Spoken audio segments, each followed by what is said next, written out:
everyone, it's Tanya from the Health and Wellness Lab at the University of Calgary. I'm here today to discuss the dead bug exercise and pelvic tilt exercise from the ACE home-based maintenance program. These exercises are from the core portion of the program. So these are going to work the core, work a little bit on range of motion. I will provide a few levels of difficulty, so please pick an appropriate level to start at that feels comfortable for you. And please see the disclosure on the website prior to engaging in any exercise.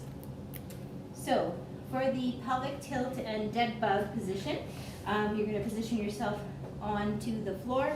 If you have a mat, you can certainly use it, but otherwise doing something where it's comfortable, on the carpet probably, for a little bit more comfort. And then from there you're going to bend your knees so that supports your low back position a little bit better. So the first exercise, the pelvic tilt, is going to focus on tilting the hips so that I'm essentially squishing my low back into the floor or the mat.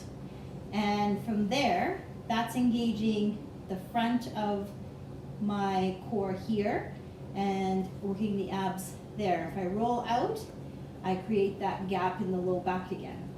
One thing that you can try is to position your hands so that they're sort of tucked into your low back there. And essentially, if you rock those hips and squish your hands between your low back and the floor, that will let you know that you've engaged the core properly in the pelvic tilt position.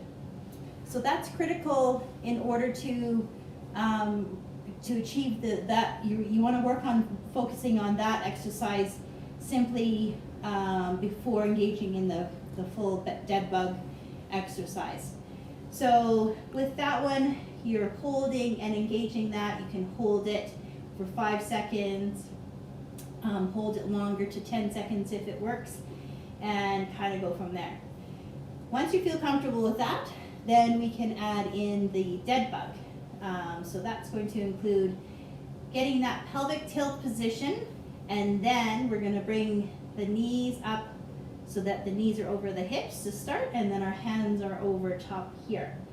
From there, you can either just work simply with keeping your feet and hips in that position, legs and hips in that position, and moving the arms out to challenge that core engagement. If that's feeling okay, then the next thing we could do is do some heel taps. So just touching the heel down, and again, I'm doing so only until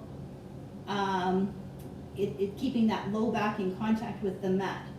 So if you find that you can no longer keep that low back in contact, then you're going to work in smaller motions, okay? So just little movements, just like that, okay? And then the full variation of this exercise would be, again, same position. So my back is still in position, low back is still in contact. Everything's engaged, starting with my hands over my shoulders, knees over my hips. And then I would move my leg and my arm out in opposition to each other in a very slow, controlled manner. And again, I'm really focusing on keeping my low back in contact, my front of my core engaged here, and going from there. Certainly if you're getting tired and you need that position, then if you need a rest from that position, then just rest for a few seconds and then go back to the exercise. It's better to take a small rest and do the exercise properly at all times than to sacrifice your technique. Again, I'm just focusing on really slow, controlled movements, and I'm maintaining my breath throughout this exercise. So I'm not trying to hold my breath, I'm not bearing down, I'm just doing whatever is comfortable. That is the dead bug. Thank you.